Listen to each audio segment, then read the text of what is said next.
ஊட்டி புதுத்தெம்பு ஊட்டி மிக சிறப்பான உரையை நிகழ்த்தி அமர்ந்திருக்கிற காங்கிரஸ் பேர் இயக்கத்தின் மேனாள் தலைவர் மக்களவை உறுப்பினர் அண்ணன் திருநாவுக்கரசர் அவர்களே,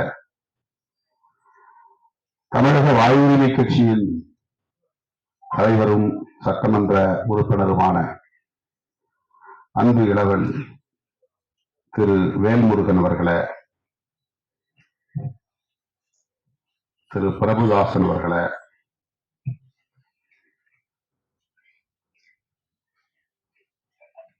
இந்த நிகழ்வில் பங்கேற்று இதனை சிறப்பித்துக் கொண்டிருக்கிற பல்வேறு அமைப்புகளை சார்ந்த திரைக்களத்தை சார்ந்த ஆளுமைகளே, தம்பி கிருபாநிதி அவர்களே, கராத்தே மோனீஸ்வரன் அவர்களே, திரு பன்னீர்செல்வம் அவர்களே, உங்கள் அனைவருக்கும் என்னுடைய பணிவார்ந்த வணக்கத்தை தெரிவித்துக் கொள்கிறேன். காலையிலிருந்து தொடர்ச்சியாக பல்வேறு நிகழ்ச்சிகள் அடுத்தடுத்து பல்வேறு நிகழ்ச்சிகளில் நான் பங்கேற்க வேண்டிய ஒரு நெருக்கடியான நிலையில் இங்கே வந்து சேருவது சற்று காலத்தாழ்வு நேர்ந்துவிட்டது. அதற்காக பொறுத்தருள வேண்டும் என்று கேட்டுக்கொள்கிறேன். இசையமைப்பாளர் ஆனந்த் தேவா, நம்முடைய ஆனந்த் தேவா அவர்களுக்கும் என்னுடைய ஸ்ரீகாந்த் தேவா அவர்களுக்கும் என்னுடைய வணக்கத்தை தெரிவித்துக் கொள்கிறேன்.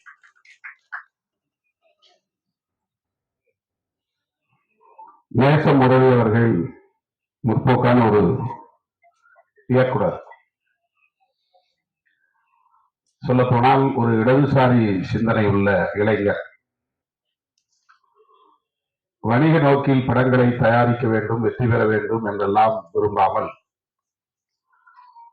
ஆண்டுக்கு ஒரு படம் அல்லது 2 ஆண்டுகளுக்கு ஒரு படம் அல்லது 3 ஆண்டுகளுக்கு ஒரு படம் என்றாலும் அது சமூக சிக்கல்கள் குறித்த உள்ளடக்கத்தை கொண்டிருக்கும் வகையில் இளைய புதிய தலைமுறையினரை முற்போக்காக சிந்திக்கக்கூடிய உந்துதலை தரக்கூடிய வகையில் படங்கள் செய்ய வேண்டும் என்ற வேட்கை உள்ளவர். இந்த படம் பொள்ளாச்சி என்ற பெயரில் தயாரித்து இயக்கி முடித்த நிலையில் என்னை அழைத்து அண்ணன் ஆர்.கே. செல்வமணி அவர்களின் அலுவலகத்திலே வைத்து அறிமுகப்படுத்துகிற நிகழ்ச்சியையும்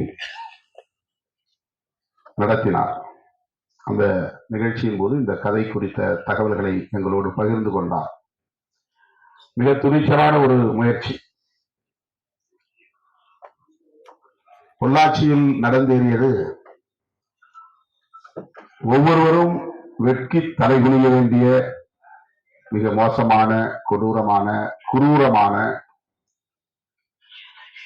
குற்றச்செயல். நாம் அனைவரும் அதை கடந்து சென்று விட்டோம். ஒரு நாள் செய்தியாக ஊடகங்களில் பார்த்துவிட்டு அப்படியா என்று அதிர்ச்சியோடு நாம் அடுத்த வேலைக்கு போய்விட்டோம். அது எவ்வளவு பெரிய ஆபத்தான ஒரு போக்கு. எல்லோரும் விழிப்பாக இருங்கள் என்று எச்சரிக்கை விடுக்கிற ஒரு நிகழ்வு. அதனை நாம் அனைவரும் கடந்து சென்று விட்ட நிலையிலே நேசம் முரளி மட்டும் அங்கேயே நின்று இரத்த கண்ணீர் வடிக்கக்கூடிய நிலையில் அதை ஒரு படைப்பாக்க வேண்டும். காலத்திற்கும்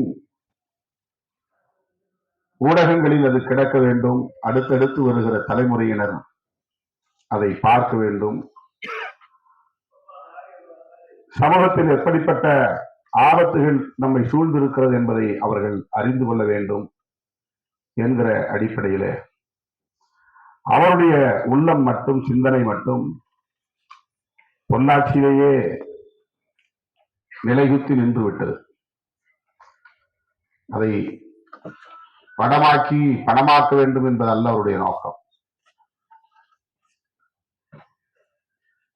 அதை படமாக்க முயற்சிப்பதே ஒரு போராட்டம் தான். அது ஒரு பெரும் முயற்சி. கடுமையான எதிர்ப்புகள், ஆபத்தான எதிர்ப்புகள் அவரை சூழ்ந்திருந்தன. அதை அன்றைக்கு அண்ணன் ஆர்.கே. செல்வமணி அவர்களோடு நாங்கள் அமர்ந்து பேசிக் கொண்டிருந்த போது பகிர்ந்து கொண்டார். அப்படி ஒரு துணிச்சல் அவருக்கு எதற்காகவும் தனிப்பட்ட தேவைக்காகவும் இல்லை. அவர் உள்வாங்கி இருக்கிற அரசியல் தான், கோட்பாடுதான் அவரை அப்படி துணிவாக இயங்கும்படி தூண்டிக்கொண்டே இருக்கிறது, இயக்கிக் கொண்டே இருக்கிறது என்று நான் உணர்கிறேன். சொல்ல போனால் நாம் ஒவ்வொருவரும் அந்த பிரச்சனையில் கூடுதல் கவனம் செலுத்தி இருக்க வேண்டும், போராட்டங்களை முன்னெடுத்திருக்க வேண்டும், பெரிய அளவிலே விவாதத்திற்கு உட்படுத்தி இருக்க வேண்டும், பேர் உரையாடலுக்கு உட்படுத்தி இருக்க வேண்டும். அந்த குற்றங்களை செய்தவர்கள் கடுமையாக தண்டிக்கப்படுகிற வரையில் மக்கள் போராடி இருக்க வேண்டும்.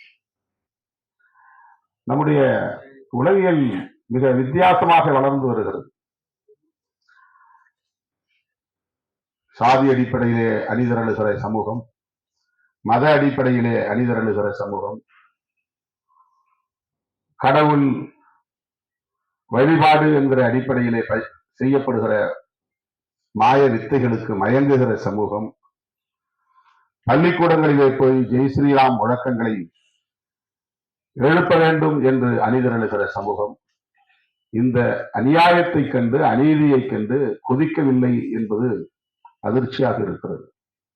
என்னையும் சேர்த்துதான் நான் சொல்லுகிறேன். நானும் அந்த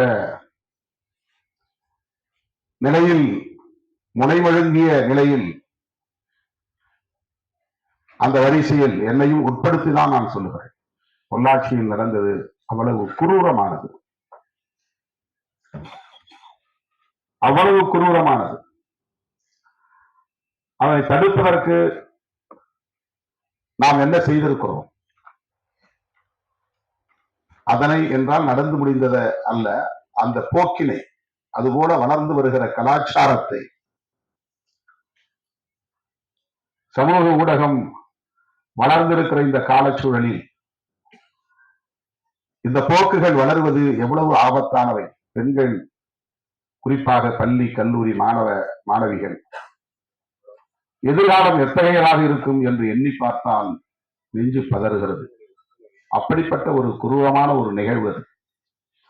அந்த நிகழ்வை படைப்பாக்க வேண்டும் என்று அவர் துணிந்து முடிவெடுத்து அதே பெயரை திரைப்படத்திற்கு தலைப்பாக சூட்டினார் என்பது இன்னொரு துணிச்சல், பாராட்டுதலுக்குரிய துணிச்சல். அது படம் விலை போனாலும் போகாவிட்டாலும் கவலை இல்லை, அந்த பெயரிலேயே, பொள்ளாச்சி என்கிற பெயரிலேயே படத்தை இயக்க வேண்டும் என்று அவர் முனைந்தது பாராட்டுதலுக்குரியது. முனைப்பல்ல, களத்திலே அதை செய்து முடித்திருக்கிறார். அப்படியே எல்லோரும் சொன்னார்கள், இதை எப்படி அவர்கள் தணிக்கைத்துறையினர் அனுமதிப்பார்கள், கடினம்தான் என்று தங்கள் அனுபவ அறிவில் இருந்து